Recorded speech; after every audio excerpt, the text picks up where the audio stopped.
Hey everybody, it's the Initiative Project, and Kelly is going to go on a rampage. I am going on a rampage today because I am pissed off. Tearing things up. So if you hear a little of me and a lot of her, that's why. And this is actually a 2-part episode.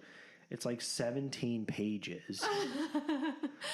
I hope you guys like the sound of my voice because, you're going to hear a lot of it today. So here, I'll give you a little bit of backstory. So it's mainly about the Weight Watchers for kids, correct? Well, basically, no. We're titling this "Should I Put My Kid on a Diet?" And What? the reason I decided that we needed to do a podcast on this is because of this recent app that Weight Watchers released. Oh, it's an app? It's an app. Oh, okay. Did you hear about this? I did. I didn't look into it a lot. Okay. Because my kid's not going to go on a diet. He's not even 2. Well, He can't even go to the bathroom. But do you feel like kids... So they're targeting kids as young as 8 years old. So I don't think a kid needs an app for their diet. I think their parents need to be informed. Informed about what? Okay, so if a mom is literally loading her kids with Twinkies and all this shit food all the time. I don't think any mom ever tries to do that, though. Well, some moms do. On the certain areas. Well, let's put it in this way. So you know how we were just talking about California being a blue state? So areas where they can't get fresh fruits and vegetables, what do they have access to? Right, but do you think that would be a mom wanting to give her kid crappy food, or the fact that she doesn't have access or money to buy healthy food? I think it is gluttony at its worst. And people just being lazy. Because if you watch... You are going to get hate mail. That's fine. Because guess what? I don't care. But no, okay, let me explain. So if you watch My 600-Pound Life... Yes, I how watch they go it. from I was just a little kid. Well, there's obviously some stuff they dealt with. But then they got... I dealt with some of the same things that they are. I'm not 600 pounds.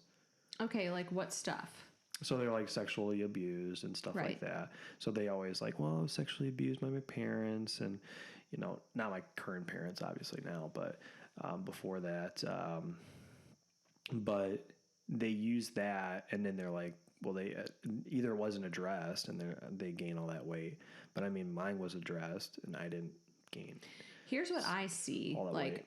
I would agree. I think the human brain can make an association between coping and food. Sure. Food definitely can be used as a coping mechanism. But what I notice when I watch My 600-Pound Life is that I would say probably almost 100% of the people on that show struggled with weight from an early age, and they were big kids from an early age. Okay. Yeah. And they had parents, and this is what we're going to talk about today. They had parents who either gave them a hard time about it or restricted their food in some way, tried to get them to diet, tried to get them to exercise, or forced them to. Sure. And the studies that I'm going to talk about today I'm hoping are going to convince parents that putting your kid on a diet or even saying anything to them is completely counterproductive to what you want to do. Sure. With your kids. Yeah, my parents didn't say that. I think it was more from school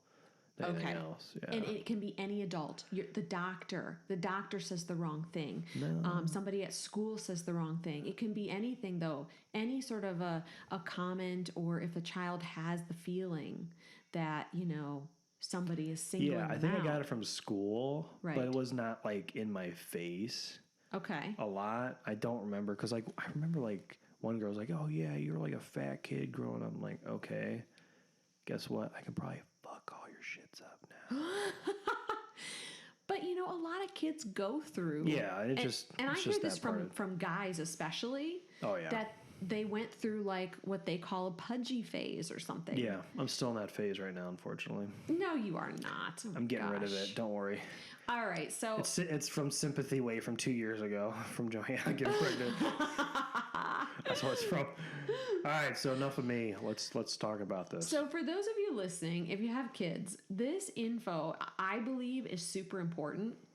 And like TJ said, we're going to break this up into 2 episodes because there's a lot of material to cover, and it's such an important topic for the future of our kids who are growing up in a diet and body-centered culture. So I want to talk about this breaking news, this Weight Watchers app that just came out, and it targets kids as young as 8 years old, and it's called Kurbo. That's a terrible name. Kurbo. It's not even cool. I know. It's kind of like Kirby. I like the way that sounds, Kurbo. Yeah, but it's like Kirby. Right. Remember and those what was Kirby? Those little fuzzball things that like had the right. eyes and like talked to you and stuff. That's right. That's exactly what it sounds like. That's why I somehow sounded familiar. Yeah.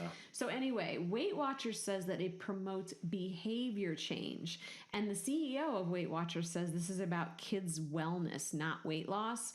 But this is a load of bullshit. Because no matter how hard Weight Watchers tries to rebrand themselves as a wellness company, we all know Weight Watchers is a weight loss company. And kids are smarter than we think they are. And, you know, the quote unquote big kids who are put on any kind of a plan, whether it's by their doctor or their parents or some well-meaning adult, they know exactly what's going on. They know that the adults are trying to get them to lose weight. And, you know, dietitians are speaking out against this Weight Watchers app too, because they agree that the intention of the app might be to promote health and wellness, but that there is risk that it could do more harm than good. And the studies that show that putting children on diets or restricting children's food intake or saying things about their weight is incredibly damaging. So, targeting kids as young as 8 years old to focus on their bodies can lead to an intense preoccupation with food size, shape, and weight. Well, let me ask you a question. How old is your kid? She is 9. Oh, there you go. And I have, I'm actually going to tell basically a story from my own life about her. And I will try not to cry as I tell the story. But I'm going to get to that in a few minutes. All right. If I'm looking out the window when you're doing that. Can you not take crying? No, I can't. I'm just get very uncomfortable. So here's the thing. Kurbo is a dieting app for kids created by a large company with a bottom line. And for those of you who don't know what a bottom line is, that's a drive for profits. Our kids do not need to go on diets. And the research clearly shows that dieting has a detrimental long-term impact on kids and on adults for that matter. And like I said, we're going to get to the studies but I mean, there's just tons of them. Even from a logical perspective, though, as a parent, don't you think that I don't know. Do you think that, TJ, would you restrict your kids' eating? No, he barely eats anything anyways. He eats like blueberries, strawberries, and bread, and pizza. So you know what the funny thing is? I bring pizza home like every Friday for like the past like month. Right. Every time I walk in the door, he's like, pizza. I'm like, no, I don't have pizza. Aww. It's hilarious, but yeah, I'm not going to restrict him from eating food. I mean, they're so young right now; they need to eat calories anyway, so it doesn't matter. What about if he grew up and, like, let's say he's 10 or 11, and you know he looks heavy to you? No, I think if he is in college and he's still that way, then I might say something. Do you really? Like, okay, if he's like in college and he's like really, really heavy, like 300 pounds heavy, I might be like, hey, do you want, Can I ask you a question sure, though? Go ahead. So you've recently lost quite a bit of weight, right? Sure.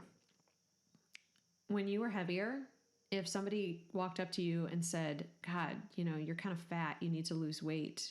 I'd be like, I'm a fat fuck right now. Did you already know that you were overweight, right? And so I just... It might be different, like when he gets older, what his mentality is. Because if he has it like me, it's going to be different than my wife's. You know, because she's more soft-spoken than I am. Right. So it might just be how I approach it. But I mean, I don't know. My feeling is that once a child reaches the adult phase and they're out on their own, I mean, at that point, that you have to let them. They know. Sure, I think so. Know. Here, like for my sister, she's a little like she's not heavy, but she's a little like heavier than like the average. Let's just say like Right. your whatever it's called, BMI. But she knows, and she's taken action to do that. Right. So I mean, this is how I would say this. If me and my son, when he's in his 20s, we go on a hike and he notices that he's having trouble, that's all he needs because he'll know. And then he might even approach the subject instead of me bringing it up myself. And I think that is a huge distinction that you just made, is that if your child approaches you and says, "Hey, mom," or "Hey, dad, I really would like some help with this," that's one thing. But I feel like too many parents are, they're pushing these values on their kids, societal norms and values on their kids. And I just feel like it does more harm than good, because most fat kids know that they're fat. Yeah, and I think if you promote a healthy lifestyle at your home, I mean, the chances of that happening are pretty minimal. And so, but even if it does, I'm not going to be like, "Hey, son, you're a fat piece of crap." Right. I'm not going to say that. I'm like, that's ridiculous. If anybody says that to my son, whether he's a family member or a little kid, I'll probably punch that person in the face. Right. But I mean, I'm not going to say that. That's ridiculous. When you were a kid, you said you kind of like went through, like, you were a heavier kid. Yeah, you went through a pudgy phase. Do you ever remember anybody, like whether your parents or your grandparents or, like people at school or your doctors ever say anything to you? Like, no, about they're it? more concerned about my ears being bigger and sticking out, so I don't have to worry about that. So, but okay, I don't think about weight, like fat. I think one it was funny. We were pulling out like tree stumps or something, and my grandmother's friend, she's like, "Hey TJ, I really need to ask you a question." It was a guy or her, and he's like, "Do you take steroids?" I'm like, "No," because I was huge. I was jacked, right. jacked and tan. Jeez. I'm talking about like when you were young. Did you get any sort of like no bullying No, not or really. nothing? It was more like after the fact than it was during. Gotcha. Yeah, I don't think it was during. I can't even. Honestly, I blocked out most of high school and grade school. Yeah. Because I hated that school. Right. I hear did you not there. like the people. I didn't have a great experience. I mean, nowadays, if I saw them, I wouldn't bother me. But I think back then, it would be like, "Get the hell away from me. Right. Do not talk to me."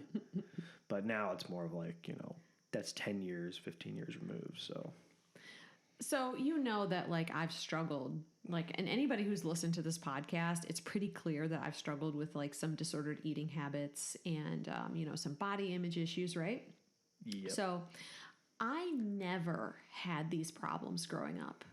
I didn't think about what I ate. I didn't worry about my weight. I was never an overweight child. I never remember my parents saying anything about my body, my weight, or my eating.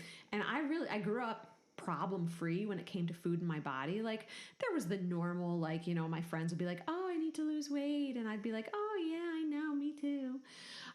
But interestingly, and this is a topic for another day, my disordered eating and body image issues happened when I began my first diet at the age of 19 because I had a boyfriend who was overly concerned about my appearance. So I believe that I'm a case in point that dieting causes more problems than it solves. I did not do that with Johanna. The first time we went on a date, she was like being all like petite with her sushi. I'm like, "You don't have the breast meat to shove that in your mouth." That's awesome. I don't care. My husband knew that on our first date, like out to eat dinner, he knew I was the one because I didn't order a salad and like I must have ordered spaghetti or something, and I was like slopping it all over. Second date, I ordered like this little petite like spaghetti thing. She got like sliders. It was like huge. I'm like, "Oh my gosh!" And she was embarrassed a little bit because I think she was like so much food. But I was like, whatever. Right. Who cares? Right. But I almost married that guy, and we were, I don't know, a few months out from getting married, and I had a dress, we had the hall, we had everything planned, and I walked away because I was like, I can't live like this. Oh, that's nuts. Right. I mean, I was hiding food and shit. It was crazy. Yeah, that's not good. Anyway, as a youngster, I do remember a few specific events in my childhood having to do with how others perceive my body. And so, like, the first time I realized I even had a body and that other people were looking at it, I was probably 12, and a boy told me that I had nice legs. which is like a compliment, right? Should be seen as a good thing. But at like 12, you're like, don't know how to take it. Well, I mean, if someone says that to me, I'd be like, thank you. Well, right, but at they're that hairy. moment in time, it really changed my whole perception. I can remember going home and looking at my legs in a mirror and thinking, what looks so good about my legs and how can I make them better? Because I happened to like the boy who had said it. And then when I was 16 and not a drop over 115 pounds soaking wet, my grandmother told me never to eat too much or get fat because I wouldn't find a good husband. And this from a grandmother who had never said any such thing ever to me. That's crazy. I mean, I was like, oh my God. Even that didn't affect me. It was going on that first diet that caused my disordered eating problems. So anyway, Weight Watchers comes up with this app, which may or may not simply be for a publicity stunt. I mean, a year ago, they came up with a free dieting program for teens and received such backlash that they took it down. So why on earth would they think that targeting children would fare any better? It's like I said, I don't know if this is a PR stunt. They're stupid. Right, it is. It's really stupid. So, I mean, honestly, in my opinion, the higher ups at Weight Watchers should be ashamed of themselves for not doing their research or just ignoring the research, because I want everyone listening, and I talk really fast. I'm really sorry I'm talking fast because I get really worked up about this because I've had so much of a struggle in my adult life, and I've worked with a few people who have kids who are struggling, and I just feel like I get so frustrated. So I want everyone listening to this podcast to really take in the research that I'm about to share with you on kids and dieting, and then realize that Weight Watchers is simply out to make a quick buck. This research is available to the public, and you can't tell me that the execs at Weight Watchers don't know about this stuff. They don't care about you or your kids. And that's just my opinion. But as parents, we're all just trying to do the best we can. And when I work with a parent of a kid who has a weight problem or a food problem, I don't work with the kid. I work with the parents. And I try never to place blame with the parents. I want to be as impartial and non-judgmental with the parents as possible, because a lot of parents don't know the research that I'm about to tell you. They don't know any better. They just want what's best for their kids. And in a lot of cases, the parents experienced, they were typically heavier when they were younger, and they experienced what they don't want their kids to experience. They don't want their kids to suffer. They have good intentions, and we all make mistakes, including me, and I'm going to tell you about my mistakes with my own kid. But we need to listen to these things, and we need to be educated, and we need to pay attention. So today we're going to talk about the research, and then in the next episode we are going to talk about ways to not have your kids get an eating disorder and to help them become basically more mindful or intuitive eaters. I'm actually going to share a couple of my own personal case studies today before I go into the research that demonstrate the unhealthy effect of restricting a child's food choices and intake. But TJ, before I launch into sort of my anecdotal case studies from my personal life and practice, do you have any personal experience or evidence of the dangers of dieting in kids? Like, have you ever worked with anybody or? I can't say that I have, no. No? No, not really. Well, I work kids, no. No kids. Yeah, no. No, most of them were older. Yeah, about closer to my age, so. Have you worked with anybody who has any issues like with eating disorders or body image or anything? No. Let me try to think. If I was to rack up my brain, no. No, not any known issues. Not that I know, that I was aware of.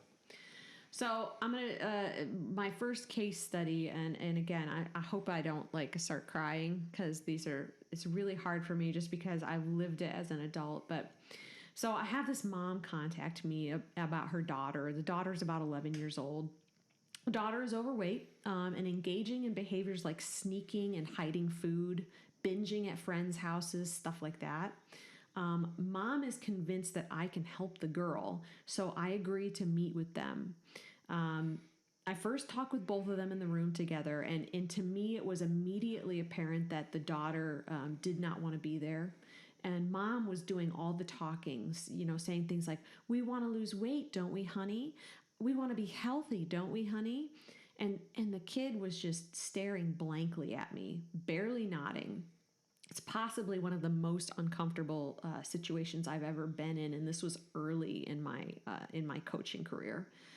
So I send the girl away to talk with mom, and I ask mom what's going on at home. And I guess mom struggled with her weight her whole life, but she's pretty fit now. She got into working out. She's eating pretty healthy, et cetera, et cetera. And she doesn't want her daughter to be teased at school because, and it's her daughter being 11 years old is starting to get teased at school because she's a heavier girl. This mom was loving, caring, and I really understand her good intentions.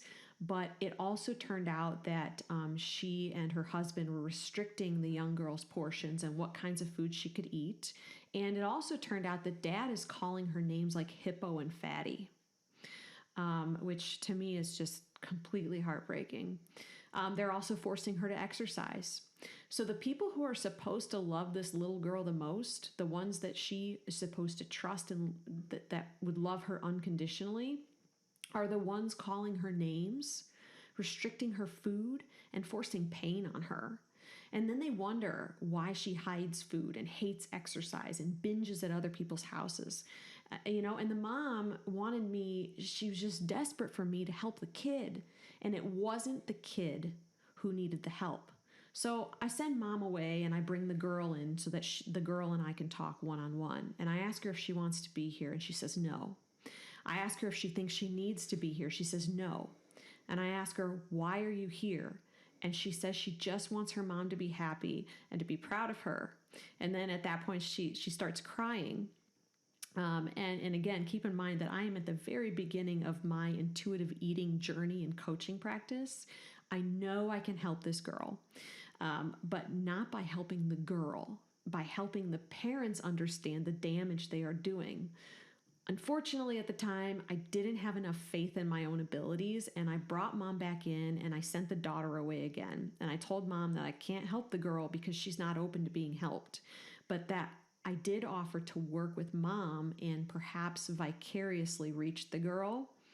I was hoping that mom would agree to this, but she was really laser focused on having me work directly with the girl to lose weight. I never heard from them again. I know I could have helped that girl if I could have worked with the mom and probably the dad. And as much as I felt judgment for the mom and I was angry, I knew that her intentions were good. She just didn't want her daughter to suffer. Now, I probably would have chewed the dad a new asshole for calling the kid names. That's never okay. It is abusive. But I do get why mom was sitting in front of me and trying to get me to work with the girl. It's just that it wasn't the girl who needed my help. It was mom and dad. And I can't help people who haven't come to that realization. So to me, that was probably one of the saddest situations I've ever been in. And I wish I could have done more. And now I probably would have handled it differently. So I don't know. Do you have any thoughts about that? Yeah, this definitely the dad being a total nice person. Yeah. That's ridiculous because, I mean, I don't remember even like me, my sister, all my brothers and sisters, like calling anybody names, like we used to call my sister old hippie fart. And right. I have no idea why. And we called her Kevin Bacon. But nothing like that. Those things like between kids and brothers and sisters and, giving each other a little bit of a hard time, I think that's pretty normal. I think all kids experience peer pressure from friends. Do you call your sister fat, though? Well, I don't think you should, but... Yeah, because my in-laws family call my wife fat all the time. But but she lets it roll off. Drives me crazy. Well, some people do, but I mean, if you really start to dive in, sometimes I think people will tell you how hurtful. Oh yeah, I think she would, and if it got to that point, I would say something. But I've when we first started dating, I'm like, what the did you just say to her? Right. It's totally inappropriate. It is Yeah. not helpful. It is never helpful to tell somebody that they're too heavy or they're fat or call them names. Well, and my wife, if you know her, she's not heavy at all. Right. And they call her that. And I never understood why. And it's like a running joke in the family. But I never thought it was appropriate because we never said that to each other when I was growing up. But it might be a different dynamic. But I know if it affected her in a negative way, I would definitely like rip someone in half. So it's just like I said, I just feel like there's normal, like, the interplay between kids at school. Kids are going to get bullied and stuff, and it's not okay, but the parents have to be the one thing that the kid can rely on to say, you know what, my weight doesn't matter to my parents. They love me no matter what. And so, the name calling, I mean, that is something that's just not ever okay. Yeah, from a parent to your child. Yeah. Right. All right. So next case study is a very personal one to me because it's about my own kid, my daughter.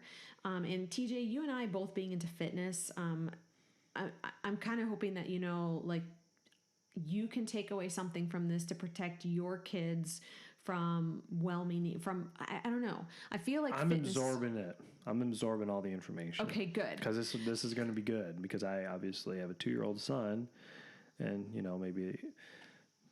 maybe I won't fall into certain pitfalls. So right. Yeah. I think it's important because, and I think for fitness professionals especially, we can tend to get mired in like this overly healthy. Like, you know what I'm talking about?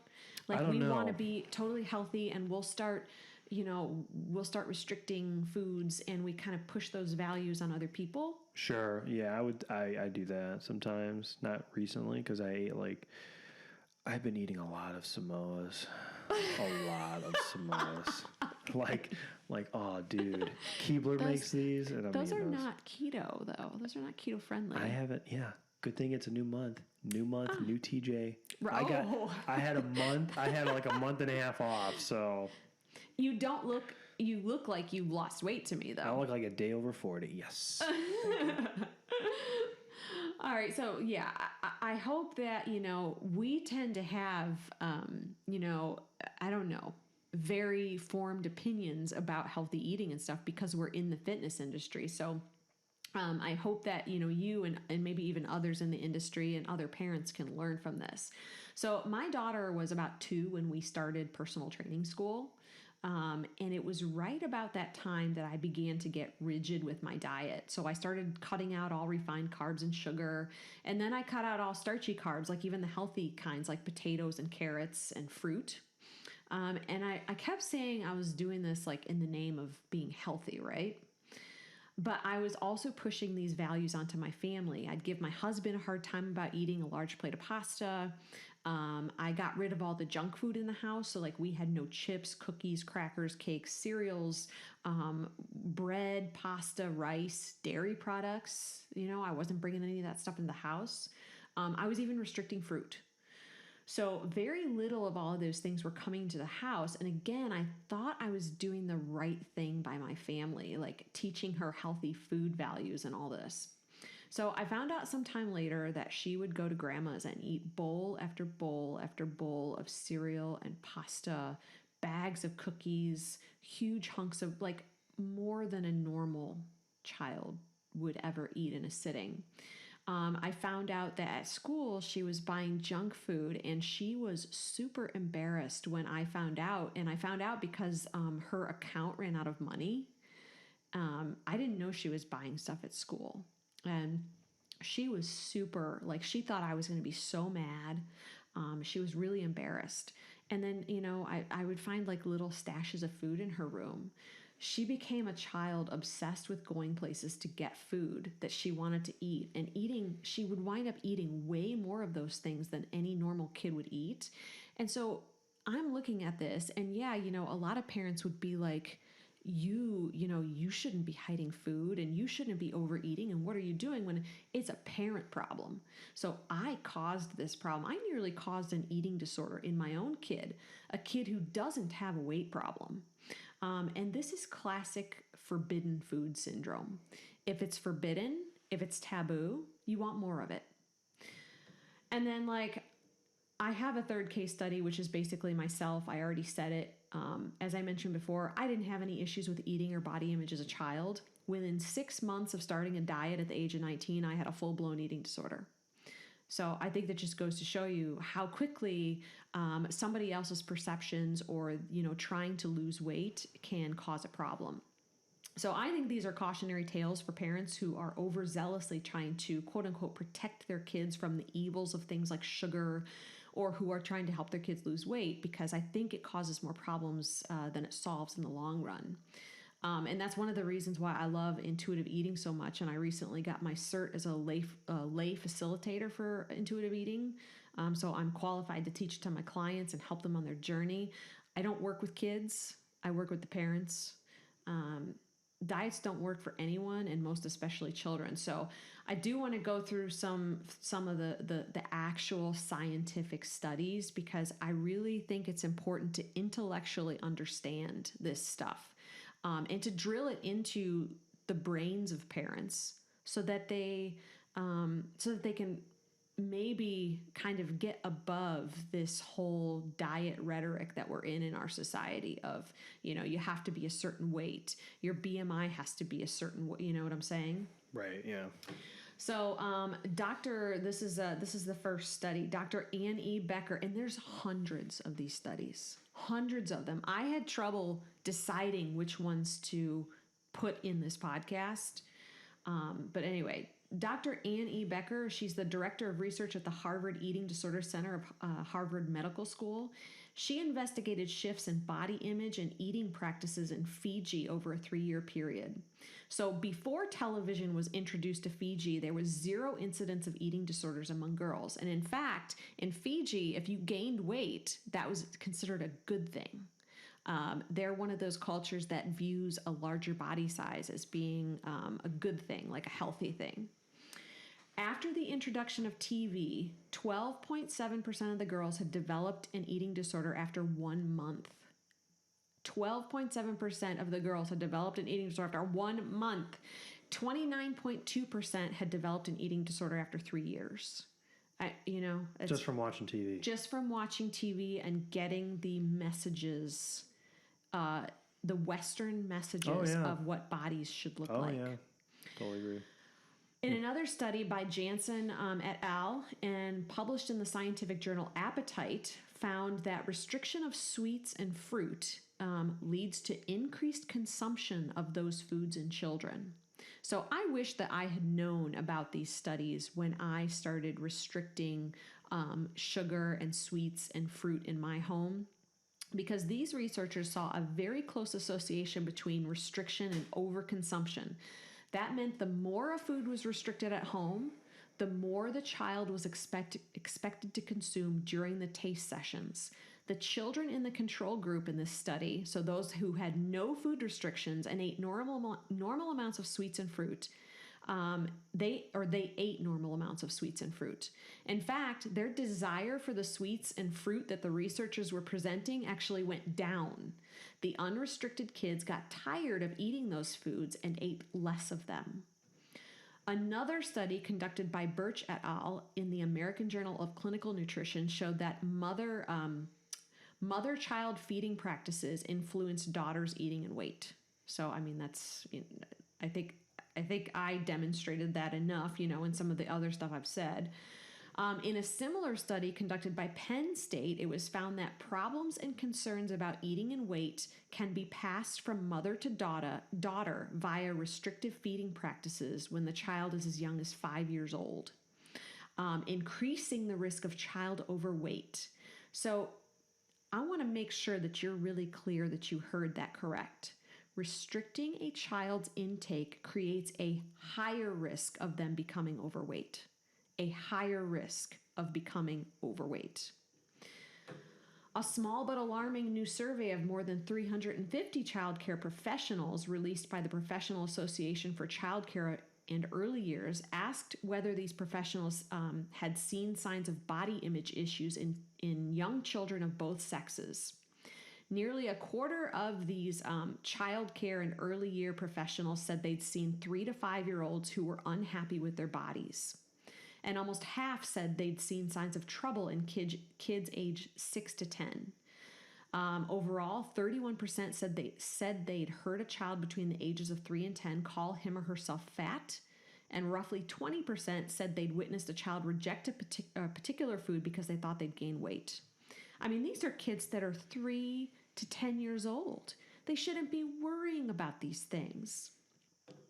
There are literally thousands of studies, and I wish I could go over every one because this is so important and parents need to know this, but I want to cap this with one more. This study is often referred to as the Finnish, and by Finnish, it's Finland, the Finnish twin study. And this was conducted on kids who are a bit older. Basically, they took sets of identical twins and followed them from ages 16 to 25. And this is a great study because identical twins have the same genetics.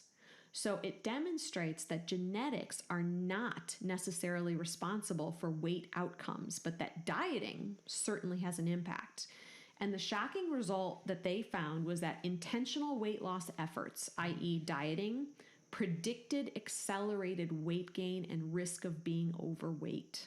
So the twin who went on diets was more likely to be overweight in the long term. By age 25, they were more likely than their twin who did not diet to be overweight. That's crazy. Isn't it? So the odds of becoming overweight by 25 years old were significantly greater in subjects with 1 or 2 or more intentional weight loss efforts compared with subjects who had not attempted dieting. I need to say this again for those in the back, and this goes for adults and kids.